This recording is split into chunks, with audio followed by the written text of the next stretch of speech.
বন্ধুরা, গত ক্লাসে আমরা এই স্লাইডটাতে এসে শেষ করেছিলাম। এখানে আমরা কি দেখেছিলাম? আমরা দেখেছিলাম যে ফরওয়ার্ড বায়াসে যখন আমরা ডায়োডকে কানেক্ট করব ব্যাটারির সাথে, তখন আইভি ক্যারেক্টারিস্টিক কার্ভটা কীরকম হয়, আবার যখন রিভার্স বায়াসে আমি কানেক্ট করব ব্যাটারিটাকে আমার ডায়োডের সাথে, তখন আইভি ক্যারেক্টারিস্টিক কার্ভটা কীরকম হয়।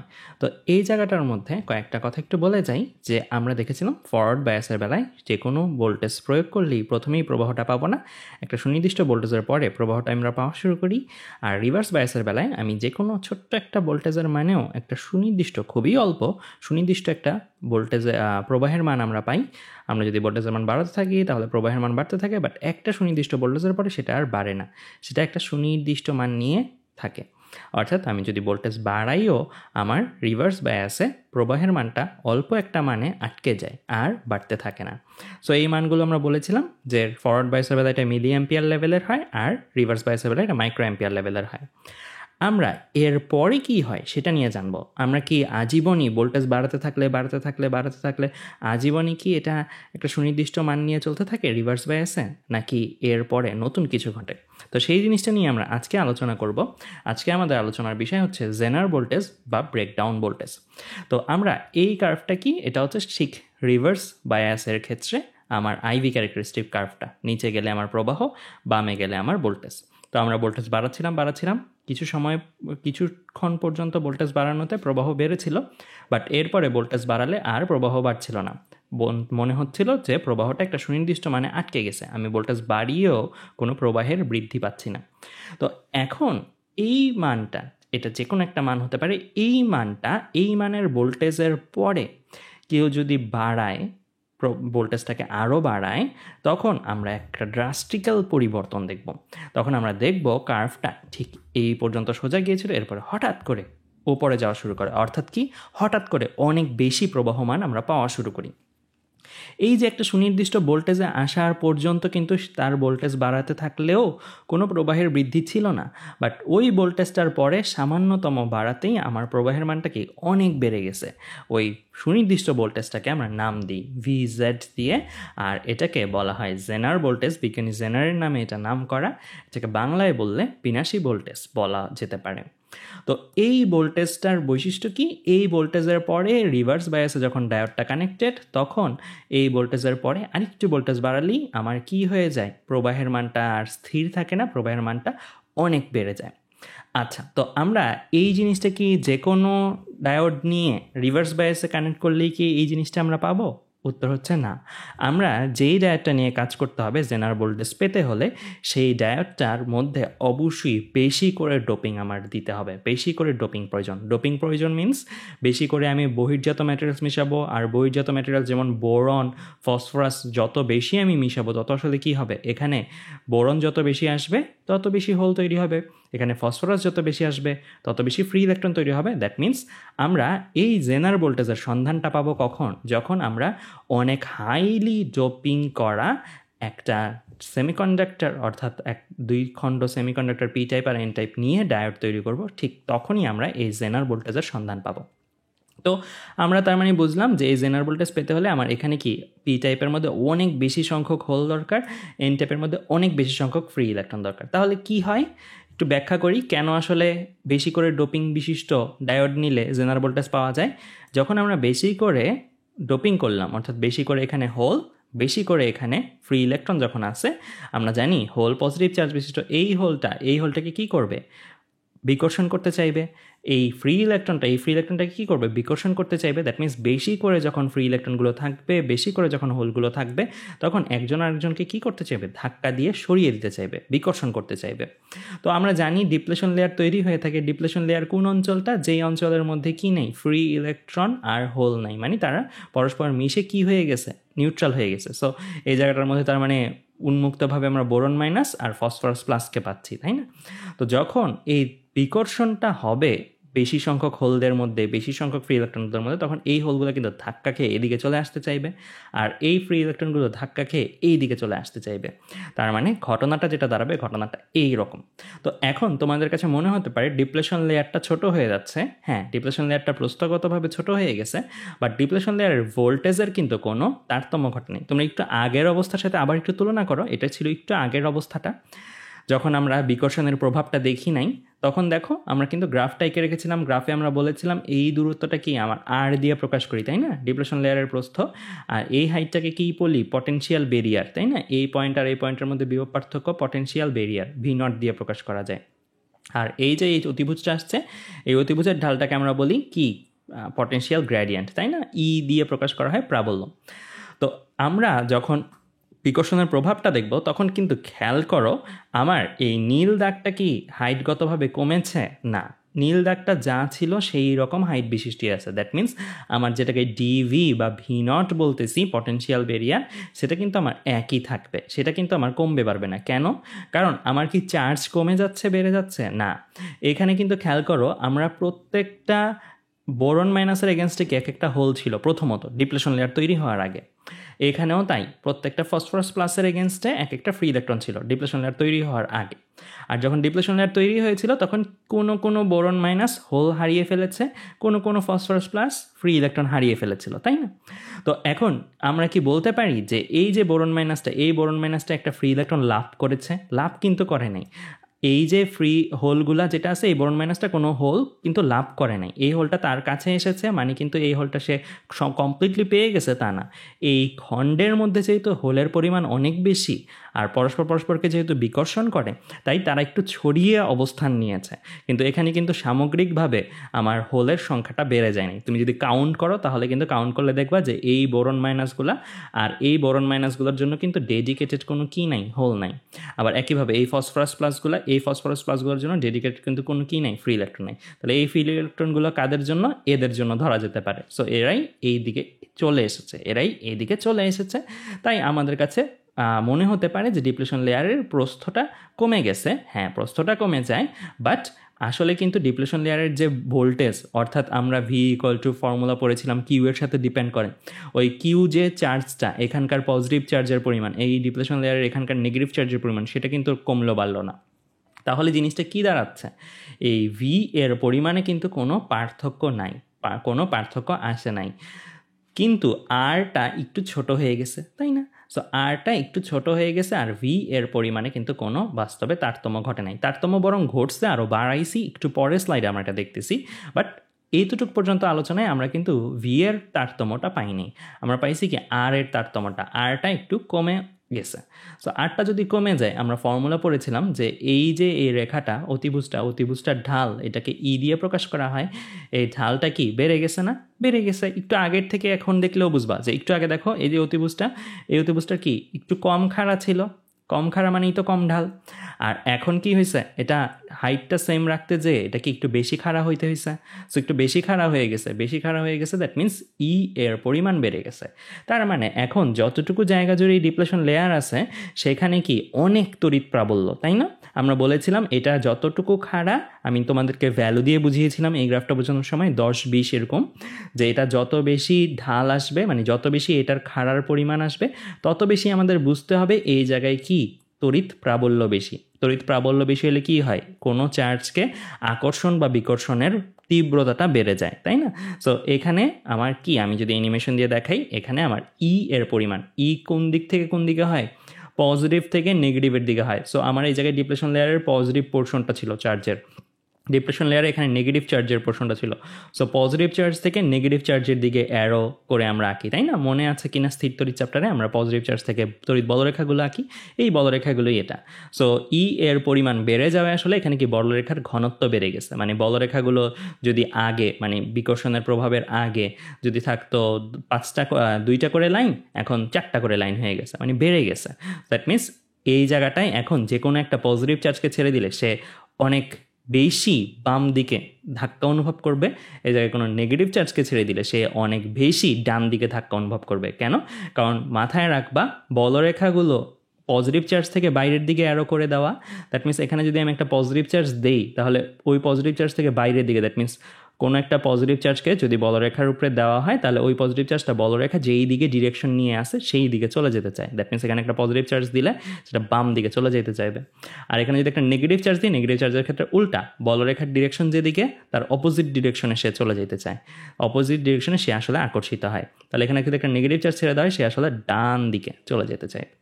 তার মানে আমরা বুঝলাম যে এইখানে আসলে কি হয়ে গেছে, ডিপ্লেশন লেয়ারটার মধ্যে তড়িৎ প্রাবল্য মানে ই এর ভ্যালুটা বেড়ে গেছে যখন আমরা কি করলাম, বেশি করে ডোপিং বিশিষ্ট একটা ডায়োড নিয়ে রিভার্স বায়াসে রাখলাম তখন। তো এখন তাহলে কি হয়েছে, তাহলে এই জায়গাটার মধ্যে যেই ফ্রি ইলেকট্রনগুলো এটার কারণে যেহেতু এটার পরিমাণটা আগের চেয়ে অনেক অনেক বেড়ে গেছে, এখন সে যে জায়গায় পজিটিভ পাবে তাদেরকে বাম দিকে ধাক্কা দিবে, সে যে জায়গায় নেগেটিভ পাবে তাদেরকে ডান দিকে ধাক্কা দিবে। তাহলে এগুলো কি হোল, এগুলো কি মুভেবল, আর এগুলো কি পজিটিভ। তার মানে এইগুলো কোন দিকে ধাক্কা পাবে, হোল আমি বলছি পজিটিভ, আর বলছি পজিটিভগুলো কোন দিকে যেতে চায়, বলরেখাগুলো যেই দিকে মুভ করে আসে সেই দিকে। তো এই পজিটিভগুলো বাম দিকে সরে যেতে চাইবে, বাম দিকে সরে যেতে চাইবে।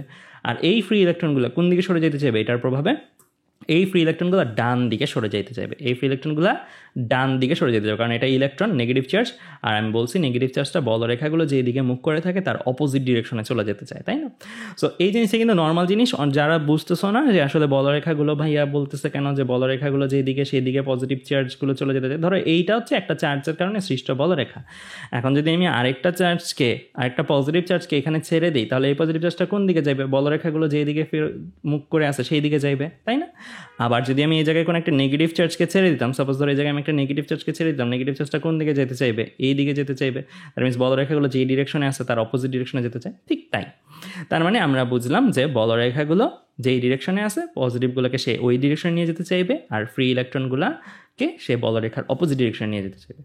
আচ্ছা, আমরা তো দেখলাম আর কমে যাওয়ায় এখানে বলরেখার পরিমাণ অর্থাৎ ঢালের পরিমাণটা বেড়ে গেছে, এটা তো একটা কারণ। হ্যাঁ, আরও একটা কারণেও বলরেখাগুলো বেড়ে যায়। এখানে কি আমরা কি করতেছি, এখানে বামে যাচ্ছি না, গ্রাফটার বামে যেতে যেতেই তো জেনার ভোল্টেজটা পাচ্ছি, তাই না?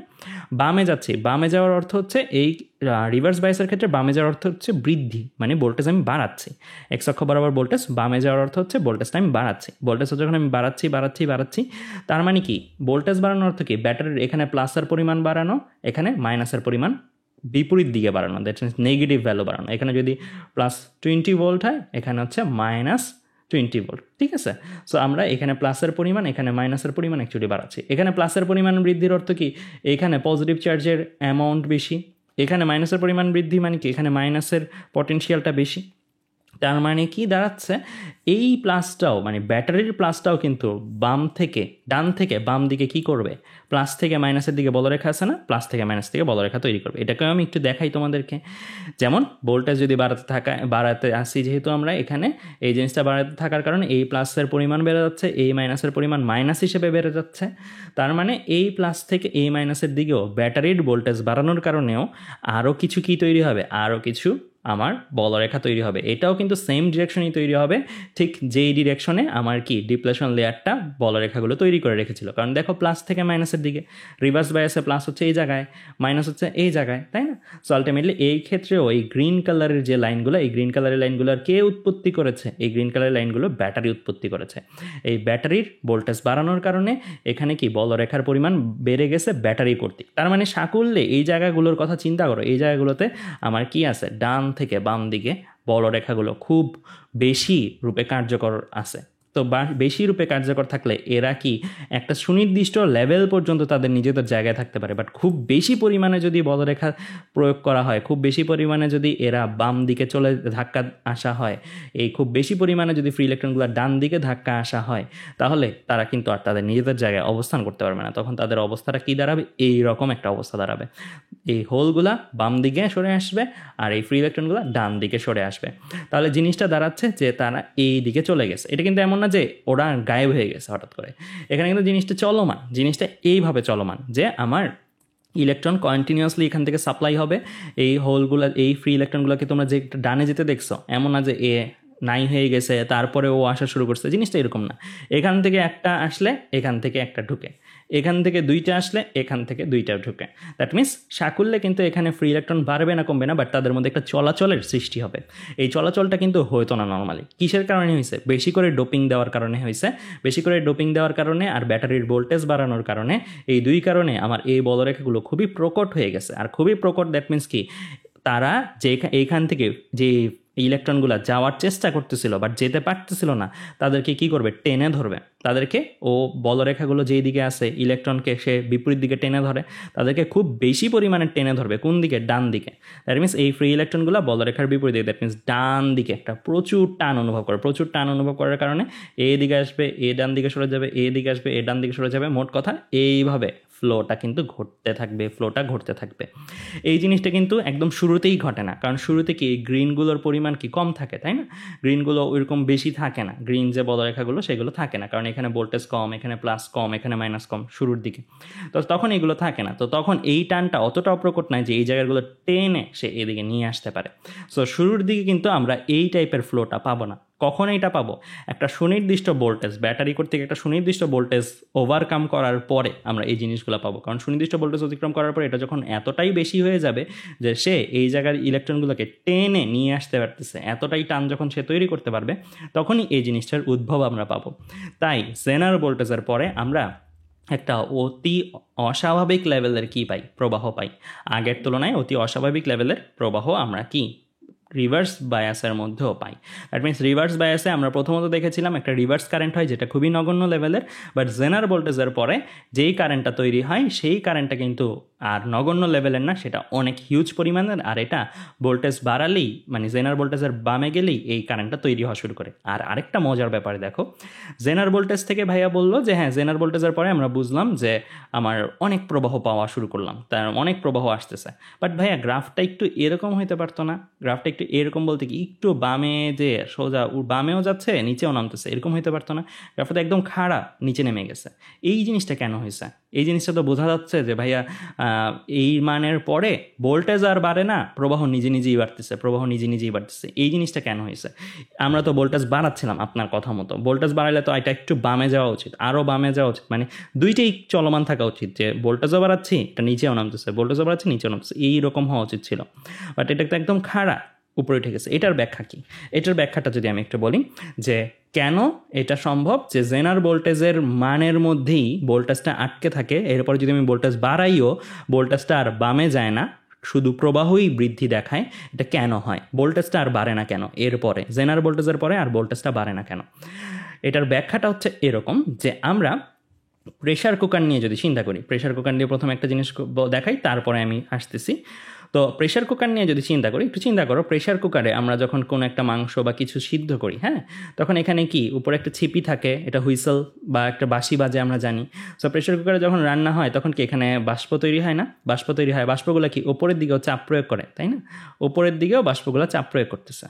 এই যে উপরের দিকে বাষ্পগুলো চাপ প্রয়োগ করতেছে, ধরে নাও এই উপরের দিকে বাষ্পগুলো চাপ প্রয়োগ করলেই তো প্রথমেই তো আমার ছিপিটা খুলে যাবে না, বাঁশি বাজা শুরু করবে না শুরু থেকেই, কিছুক্ষণ পরেই বাঁশিটা বাজা শুরু করে। কারণটা কি? কারণটা হচ্ছে এই চাপের পরিমাণ, ভেতরের চাপের পরিমাণ যদি অনেক অনেক বেশি হয়ে যায়। কতটা বেশি? যতটুকু বেশি হইলে এই ছিপিটা কি উপরের দিকে উঠে যাবে, মানে এই ছিপিটার যে একটা ওজন আছে সেই ওজনের এগেনস্টে ধাক্কা দিয়ে ছিপিটারে উঠাই ফেলতে পারবে। তখনই কিন্তু এখান থেকে প্রচুর বেগে বাষ্পগুলো বাইরে বেরোয় আর একটা শব্দ আমরা শুনতে পাই, তাই না? তো ব্যাপারটা কি দাঁড়াইলো? ব্যাপারটা দাঁড়াইলো যে প্রথমেই কিন্তু আমার কি হচ্ছে না, বাঁশি বাজা শুরু করতেছে না। প্রথমে কিছু বাষ্পচাপ জমে, বাষ্পচাপ কন্টিনিউসলি আমি এখানে হিট দিতেছি, কন্টিনিউসলি এখানে আমার বাষ্প জমতেছে, মানে কি বাষ্পচাপ বাড়তেছে। তো ধরে নাও এই ছিপিটা যেটা আছে, এই ছিপিটা 150 কিলো প্যাসকেল পর্যন্ত তার ওজনটা যেটা আছে, কথার কথা এই ছিপিটা 150 কিলো প্যাসকেল পর্যন্ত যখন নিচে থেকে চাপ আসবে, নিচে থেকে যখন উপরে 150 কিলো প্যাসকেল চাপ আসবে, তখনই সেটা খুলবে। এর কম আসলে সেটা আর খুলবে না, কারণ এর কম আসলে এটার ওজনটাই ওই চাপটাকে ধরে রাখতে পারতেছে, ঠিক আছে? সো আমি কি বললাম, 150 কিলো প্যাসকেল যখন আমি নিচে থেকে উপরের দিকে দিব তখনই আসলে ছিপিটা খুলে যাবে। তাহলে একটু চিন্তা করে দেখো তো, কয়েকটা কেস আমি বলছি 150 কিলো প্যাসকেলে খুলবে, তাহলে এখন কয়েকটা কেসে আসিয়া, যখন 140 কিলো প্যাসকেল বাষ্পচাপ থাকবে এটার মধ্যে, ধরো এখানে 140 কিলো প্যাসকেল যখন বাষ্পচাপ, তোমাদের কাছে আমার প্রশ্ন, তখন কি ছিপি খুলবে কি খুলবে না? তোমরা অবশ্যই জানো যে আপনি বলছেন 150 কিলো প্যাসকেলে খুলবে, দ্যাট মিনস 140 কিলো প্যাসকেলে খুলবে না, তখন আমরা কোনো ছিপি খুলতে দেখব না। এখন কথা হচ্ছে, যখন আমার 152 কিলো প্যাসকেল হইলো, ধরো যখন আমার 152 কিলো প্যাসকেল হইলো, তখন আমার ছিপিটা খুলবে কিনা? এবার তোমরা প্রশ্ন দাও, উত্তর দাও। তোমরা অবশ্যই বলবা যে হ্যাঁ এখন তো খুলবে, কারণ এটা 150-এর চেয়ে বেশি। এখন কথা হচ্ছে যে 152 কিলো প্যাসকেলের পরে যে খুলে গেছে, খুলে যাওয়ার পরে আমরা তো জানি কন্টিনিউয়াসলি কী হয়, চাপটা বাড়ে, বাষ্প চাপটা বাড়ে। কখন বাড়ে? যখন ছিপিটা আটকানো। বাট ছিপিটা যখন খুলে যায় তখন কি বাষ্পগুলো ভেতর থেকে বাইরে বেরোয় না? ভেতর থেকে বাষ্পগুলো বাইরে বেরোচ্ছে। ভেতর থেকে বাষ্পগুলো বাইরে বেরোলে বাষ্পচাপটা কি 152 থেকে আর বাড়তে পারবে? পারবে তো না। 152 থেকে তখন কমা শুরু করবে, তাই না? কমতে কমতে কমতে কমতে সে ধরো কত হয়েছে, 148 হয়ে গেছে। কারণ অনেক স্পিডে যায় তো, সো অনেকেই চলে যায়, বন্ধ হইতে হইতেই অনেকটা বের হয়ে যায়। 148 কিলো প্যাসকেল যখন হয়ে যায়, যখন বাষ্পগুলা 152 কিলো প্যাসকেল হয়েছে, খুলে গেছিল, খুলে যাওয়ার পরে আবার কি হয়েছে যে অনেকগুলো বাষ্প ভেতর থেকে বাইরে বেরিয়ে গেছে। ভেতর থেকে বাষ্প বাইরে বের হয়ে যাওয়াতে ভেতরে চাপটাও তো কমে গেছে, 152 আর 152 থাকবে না, এটা কমে গেছে 148 কিলো প্যাসকেল। তখন কি ছিপিটা আবার বন্ধ হয়ে যাবে না? ছিপিটা আবার বন্ধ হয়ে যাবে। ক্রস দিয়ে আমি বুঝাচ্ছি বন্ধ হয়ে যাওয়াটা। তাহলে একটু চিন্তা করো, আবারও সে বেড়ে কত হবে, 150, 51 বা 52 এরকম কিছু একটা হবে। কারণ একদম 150এই যে হবে তা না, একটু সামান্য বাড়তে হয়। ওই সামান্য বাড়াটাকে আমি 152 ধরো কথায় কথায় ধরতেছি। আবার 152 যখন কিলো প্যাসকেল হবে তখন কি হবে? তখন বলা যায় যে আবারও ছিপিটা খুলে যাবে, তাই না? খুলে যাবে আবারও, সে কি খুলে যাওয়া মানে কি আবার কমা, তারপরে আবার 148 কিলো প্যাসকেল। দ্যাট মিনস ধরে নেওয়া যায়, আমি এখানে কথার কথা তোমাকে মান দিয়ে বুঝাইছি 148, 152, কিন্তু মোটামুটি ধরা যায় না এই জিনিসটা যে এটা 150 মানে 148 আর 152 গড়, মানে 150-এ এই চাপটা আটকে আছে। এরপরে যতক্ষণই তুমি হিট দিবা চুলায়, ততক্ষণই কি এই চাপটা কি আর ভেতরের বাড়তে পারে, কমতে পারে? এটা কিন্তু খুব বেশি বাড়ারও সুযোগ নাই। কেন? কারণ খুব বেশি বাড়তে নিলেই তো খুলে যায়, আর খুলে গেলেই তো চাপগুলো রিলিজ হয়ে যায়, তাই না? আবার খুব বেশি কমারও সুযোগ নাই, কারণ এইখানে একটু ধরো চাপ রিলিজ হয়ে গেছে, চাপ রিলিজ হয়ে যেতেই তো বাঁশিটা পড়ে যায়, বাঁশিটা বা ছিপিটা নিচে পড়ে যায়। নিচে পড়ে গেলে কি আবার এখানে তো কন্টিনিউয়াসলি স্টিম তৈরি হচ্ছে। দ্যাট মিনস 152 থেকে কিছু কমতে কমতে 148 হইতেই কি আমার কি হয়ে যায়, ছিপিটা বন্ধ হয়ে যায়। ছিপি বন্ধ হয়ে গেলে 148 থেকে তো আর কমার সুযোগ নেই। ছিপি বন্ধ হওয়া মানে কি আবার বাড়তেছে, কনস্ট্যান্টলি আবার বাড়তেছে। দ্যাট মিনস মোটামুটি ধরা যায় 150 কিলো প্যাসকেলে চাপটা কি হয়ে যায়, ফিক্সড হয়ে যায়। তার মানে প্রেশার কুকার একটা প্রকৃষ্ট উদাহরণ, যেটা কি করে, প্রেশার রেগুলেট করে। প্রেশার কুকারের যে ছিপিটা আছে, সেই ছিপিটা কি করে, প্রেশারটাকে রেগুলেট করা মিনস একটা সুনির্দিষ্ট মানে বজায় রাখে, এর চেয়ে বেশি বাড়তেও দেয় না, এর চেয়ে বেশি কমতেও দেয় না। দ্যাট মিনস 150 কিলো প্যাসকেল এই যে মানটা আছে, এই মানটাতে কাইন্ড অফ প্রেশার কুকার কি করতেছে, আমাদের ভেতরের প্রেশারটা লক করে ফেলতেছে, মানে এর চেয়ে বেশি বাড়তেও দিচ্ছে না, এর চেয়ে বেশি কমতেও দিচ্ছে না। তাহলে এই যে প্রেশার কুকারের যে মেকানিজমটা, জেনার ভোল্টেজে ঠিক সেম মেকানিজমটা ঘটে। জেনার ভোল্টেজে যখন আমরা যাই তখন কি ভোল্টেজটাকে সে বাড়তে দিচ্ছে না। প্রেশার কুকার যেমন প্রেশারে রেগুলেট করে, জেনার ভোল্টেজটা রিভার্স বাইসে যখন রাখবো হাইলি জবড ডায়োড নিয়ে, তখন জেনার ভোল্টেজে আসার পরে ভোল্টেজটা রেগুলেট হয়। এখানে হয়েছিল কিসের রেগুলেশন? প্রেশারের, মানে প্রেশারটাকে আর বাড়তে দেয় না, কমতে দেয় না, একটা সুনির্দিষ্ট মানে আটকায় ফেলে। আর জেনার ভোল্টেজে আসার পরে ঠিক ভোল্টেজটাকে সে কী করে ফেলছে, রেগুলেট করে ফেলছে। ভোল্টেজটাকে সে আর কি করতে দেয় না, বাড়তে দেয় না, কমতে দেয় না, একটা সুনির্দিষ্ট মানে আটকায় ফেলে। যদি আমি আরও ভোল্টেজ বাড়াইতে চাই, তখন দেখা যায় ভোল্টেজ তো বাড়ে না, বাড়ে কি, প্রবাহটা, মানে ইফেক্টটা পড়ে কার উপরে, প্রবাহের উপরে। তাহলে এই জিনিসটা কেমনে জেনার ভোল্টেজে ঘটে, প্রেশার কুকারেরটা তো বুঝলাম, এখন কিভাবে আমি এটা জেনার ভোল্টেজের ক্ষেত্রে ঘটে সেটা আমি একটু তোমাদেরকে দেখাই, তাহলে তোমাদের আইডিয়া ক্লিয়ার হয়ে যাবে। প্রথমত আমরা যে ভোল্টেজ বাড়ানোর কথাটা বলতেছি, এই ভোল্টেজটা আমরা কাকে বাড়াচ্ছি, ডায়োডের দুই প্রান্তের ভোল্টেজ নাকি ব্যাটারির ভোল্টেজ? একটু আগে আসি, তাহলে তোমরা বুঝতে পারবা যে আমরা অ্যাকচুয়ালি বাড়াচ্ছি কি, ব্যাটারির দুই প্রান্তের ভোল্টেজ। ব্যাটারির দুই প্রান্তের ভোল্টেজ মানে কি, আমরা বলতে পারি এই আবার এটা না, এই দিয়ে প্রাবল্য বুঝাচ্ছি। আর এখানের যে ইটা, সেটা হচ্ছে তোমরা ছোটোবেলায় যে পড়ছিলা তড়িৎচালক শক্তি, ব্যাটারির দুই প্রান্তের যে বিভব পার্থক্য, তড়িৎচালক শক্তি, ব্যাটারির তড়িৎচালক বল দিয়ে প্রকাশ করছিলাম, আর অভ্যন্তরীণ রোধ স্মল আর দিয়ে প্রকাশ করছিলাম। চলো তড়িৎ চ্যাপ্টারও তোমরা পড়ছো, তাই না? তো এটা হচ্ছে ব্যাটারির এই না, ঠিক আছে? সো আমরা আসলে বাড়াচ্ছি কাকে, আমরা আসলে বাড়াচ্ছি কে। আর আমরা এইখানে গ্রাফে উপস্থাপন করছি কাকে, গ্রাফে এক্স অক্ষ বরাবর উপস্থাপন করছি কিন্তু ডায়োডের দুই প্রান্তের বিভব পার্থক্য। সো ডায়োডের দুই প্রান্তে যদি আমি একটা ভোল্ট মিটার দিয়ে দিই, ডায়োডের দুই প্রান্তের বিভব পার্থক্যকে, তাহলে ভিটা কিন্তু বাড়ে না। হ্যাঁ, ইটাকে বাড়াচ্ছি আমি, ভিটা বাড়ে না। এখন আমরা এটারই ব্যাখ্যা দিব যে বাড়াইলে তো ভি বাড়া উচিত, কারণ বাড়াইলে ভি বাড়ে না কেন। বুঝলাম যে আমরা ভি বাড়াচ্ছি না সরাসরি, আমরা বাড়াচ্ছি, বাট বাড়াইলে তো ভি বাড়া উচিত। ভিটা কেন আরও বাড়লো না, ভিটা কেন রেগুলেট হয়ে যাচ্ছে। সো এই জিনিসটার ব্যাখ্যাটা যদি আমি দিই একটা ভ্যালু দিয়ে, তাহলে তোমাদের বুঝতে সুবিধা হবে। ধরে নাও কথার কথা যে ভি, আমরা ফর্মুলা অবশ্যই জানি সবাই, যে একটা ছোটোবেলার ফর্মুলা, এটা চলতরিৎ চ্যাপ্টারেও পড়ছি, 9, 10-এও পড়ছি, I = E/R + r, তাই না? এই জিনিসটা তোমরা সবাই পড়ছো। একটা ব্যাটারির ক্ষেত্রে প্রবাহের মান, মূল প্রবাহ = কি, তড়িৎচালক শক্তি / বাইরের রোধ যোগ অভ্যন্তরীণ রোধ, তাই না? সো এখান থেকে এই জিনিসটাকে আমরা এই জিনিসটা লিখছি, এটা কিন্তু নতুন কিছু না, ঠিক আছে? এখান থেকে এই জিনিসটা লিখছি। এটার মধ্যে আমি যদি একটু সিম্পলিফিকেশন করে দেখাই তাহলে তোমাদের বুঝতে সুবিধা হবে। সো এই জিনিসটাকে আমরা লিখতে পারি E equal to I capital R plus I small R, এটা বলতে পারি। আই ক্যাপিটাল আর যেটা, আই ক্যাপিটাল আরটাকে আমরা বলতে পারি বাইরের রোধের মধ্যে দিয়ে যে ভোল্টেজটা ড্রপ হয়, অর্থাৎ এটাকে আমরা বলতে পারি প্রান্তীয় ভোল্টেজ। তোমরা মনে করে দেখো, আমি চলতরি চ্যাপ্টারে তোমাদেরকে পড়াইছি, এটা হচ্ছে প্রান্তীয় ভোল্টেজ, এটাকে ভি দিয়ে প্রকাশ করা হয়েছে। মানে এটাও সহজ কথা, ডায়োডের মধ্যে যে ভোল্টেজটা ড্রপ হচ্ছে। আর এটাকে আমরা বলতে পারি কি, এটাকে আমরা বলতে পারি যে আমাদের অভ্যন্তরীণ যে রোধ, ব্যাটারির যে একটা অভ্যন্তরীণ রোধ আছে, ব্যাটারির অভ্যন্তরীণ রোধের কারণে যে ভোল্টেজটা ড্রপ হয়, অর্থাৎ হারানো ভোল্টেজ এটাকে প্রকাশ করতাম, তাই না? সো হারানো ভোল্টেজটাকে আইআরই রাখছি। সো এখন এই জিনিসটাকে যদি ভি দিয়ে রিপ্লেস করি, এই জিনিসটার বদলে ভি, ভি মানে হচ্ছে ডায়োডের দুই প্রান্তের বিভব পার্থক্য, মানে বাইরের রোধের দুই প্রান্তের বিভব পার্থক্য বা প্রান্তীয় ভোল্টেজ।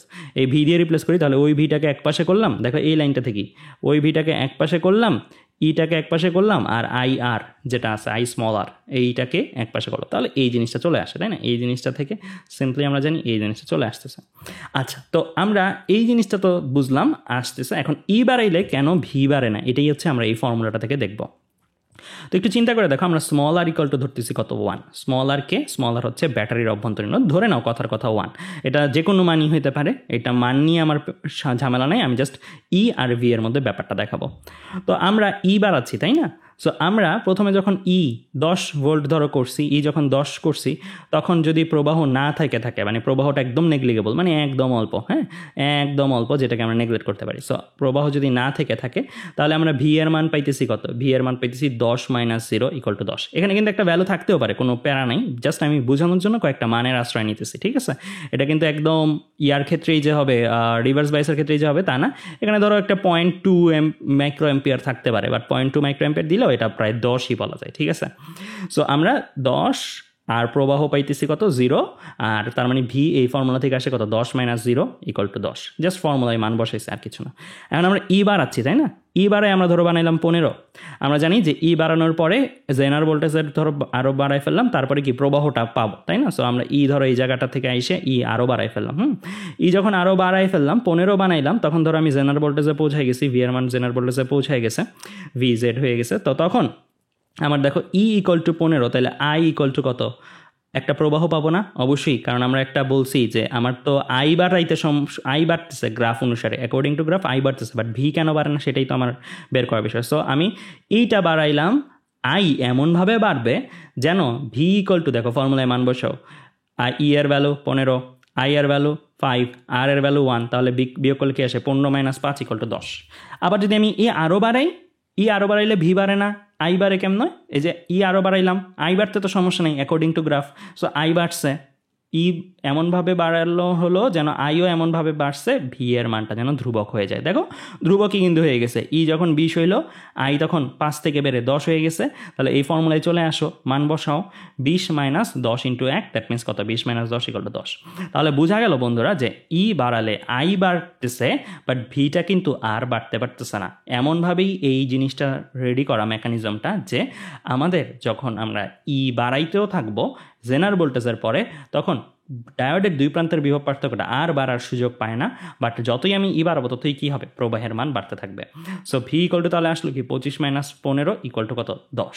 তাহলে এইভাবে আমরা বুঝতে পারছি যে কোনো একটা ভোল্টেজকে যদি আমাদের কোনো সময়ে কোনো একটা যন্ত্রে ইচ্ছা হয় যে না, আমি এমন একটা ডিভাইস তৈরি করব, বা এমন একটা জিনিস তৈরি করব, বা এমন একটা জিনিস আমার দরকার যেখানে আমি আমার সোর্স থেকে, ব্যাটারি থেকে যত ভোল্টেজে আসুক না কেন, বাট ওইটার মধ্যে ওই একটা সুনির্দিষ্ট মানের চেয়ে বেশি ভোল্টেজ যাইতে দেওয়া যাবে না, তখন আমি কোন সলিউশনে যাব? তখন আমি সলিউশনে যাব জেনার ভোল্টেজ, মানে তখন আমি যে সার্কিটটা রেডি করব এরকম জিনিসটা করার জন্য, সেই সার্কিটটা হবে কি, রিভার্স বায়াসের সার্কিট, হাইলি ডোপড, মানে জেনার ভোল্টেজের জন্য একটা করব। আর জেনার ভোল্টেজের মানটা আমরা কন্ট্রোল করতে পারি ডায়োডের ডোপিং এগুলোর লেভেল নিয়ন্ত্রণ করে।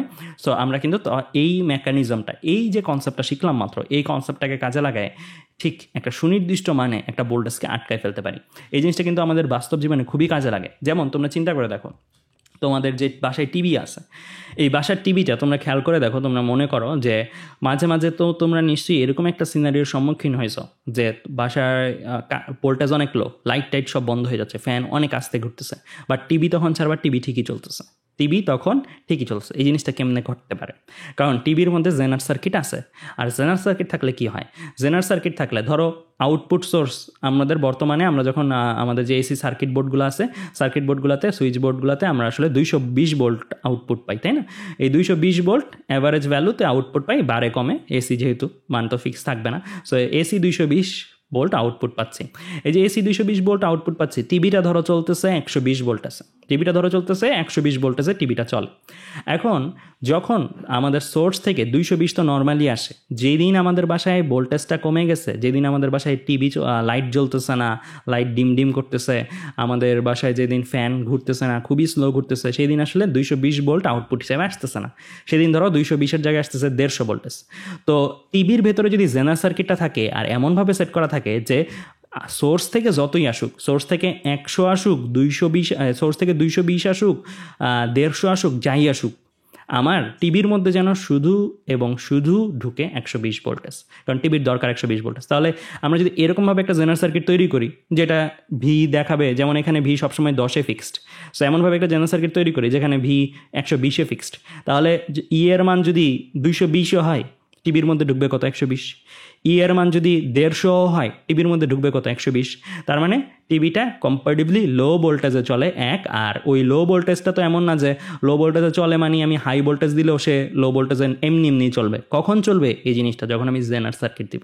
যখন আমি জেনার সার্কিট দিব তখন ই এর মান হোয়াট এভার 120-এর চেয়ে বেশি যে কোনো মানই হোক না কেন, হোয়াট এভার যাই হোক না কেন, আমরা ভি এর মানটা একটা সুনির্দিষ্ট মানে কিন্তু আটকায় ফেলতে পারি।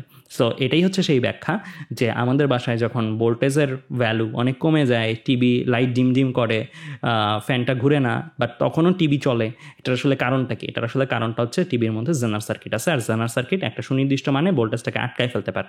তো আমাদের সোর্স যদি একটু কমও দেয়, তুলনার চেয়ে একটু কমও দেয়, জেনার ভোল্টেজটা আমার এমনভাবে সেট করা যে ওইটার চেয়েও অনেক কম, সো ওই মানই আটকায় থাকে। ওই ভোল্টেজটার চেয়ে ইয়ার ভ্যালু একটু কম বেশিও হয়, ভিজের চেয়ে একটু বেশি, যে কোনো মানই হয় না কেন, ওই টিভির কোনো সমস্যা নাই, টিভি নষ্ট হবে না, টিভি ঠিকঠাক মতন চলতে থাকবে। তাহলে বন্ধুরা, আমরা আজকে কিন্তু জেনার ভোল্টেজ নিয়ে অনেকখানি আলোচনা করলাম, অনেকটা বেসিক কনসেপ্ট বুঝলাম।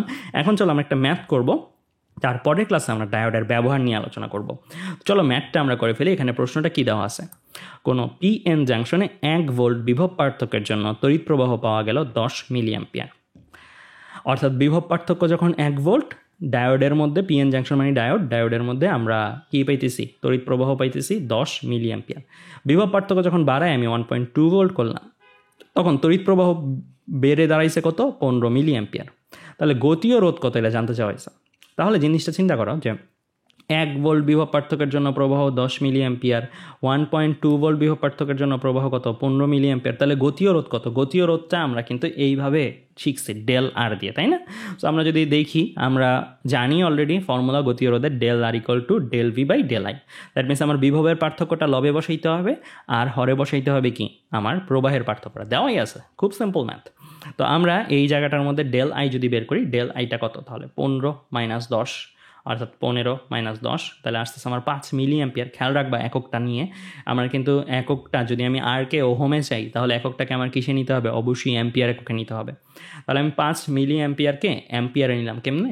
মিলিকে আমরা জানি 1 milliampere equal to 10 to the power minus 3 ampere, so 5 into 10 to the power minus 3 ampere. আমরা যদি এরপরে আসি বিভব পার্থক্যের পরিবর্তন, সো বিভব পার্থক্যের পরিবর্তনটাকে আমরা কী করতে পারবো? 1.2 মাইনাস 1 ইকুয়াল টু কি আসতেছে? 0.2 ভোল্টেজ। তাহলে বিভব পার্থক্যের পরিবর্তন আমরা পেয়ে গেছি 0.2 ভোল্টেজ। তো আমরা জাস্ট এখন কী করবো? ডেলার বের করবো। সো আমাদের অ্যাকচুয়ালি ডেলারটা একটা ঢাল, সো আমরা গ্রাফিক্যালি এই জিনিসগুলো প্রশ্নে দেখাও দিতে পারি, কোনো প্রবলেম নাই। সো গতীয় রোধ আমার সাথে কত? ডেলার equal to 0.2 divide by 5 into 10 to the power minus 3 ampere, অর্থাৎ 40 ওহম। তো আমার এই জায়গায় চলে আসছে কি? গতীয় রোধটা আমার চলে আসছে 40 ওহম। তাহলে বন্ধুরা, আমরা জেনে গেলাম যে এই টাইপের ম্যাথগুলো কীভাবে করতে হয়। খুব সিম্পল ম্যাথ। তো ভাবতে পারো যে ভাই এই সিম্পল ম্যাথগুলোই পরীক্ষা আসে কিনা? হ্যাঁ, এই সিম্পল ম্যাথগুলোই পরীক্ষায় আসে। এই ট্রানজিস্টর যেই চ্যাপ্টারটা আমরা পড়তেছি, সেমিকন্ডাক্টর চ্যাপ্টারটা, এই চ্যাপ্টারটা অনেকে অ্যাটেম্পটই নেয় না, কারণ এই চ্যাপ্টারটা শেষের দিকে চ্যাপ্টার একটু কঠিন বেসিকগুলো আছে। বাট এই চ্যাপ্টার থেকে ম্যাথ আসে অনেক সোজা। ম্যাথগুলো তোমরা যদি দেখো বোর্ডের প্রশ্নগুলোতে, দেখবা অনেক সহজ সহজ সহজ ম্যাথ আসতেছে। জাস্ট ফর্মুলাগুলো মাথায় রাখতে হবে, ভাইয়া যে থিওরিগুলো শিখেছি সেই থিওরিগুলো অনুসারে কাজ করতে হবে।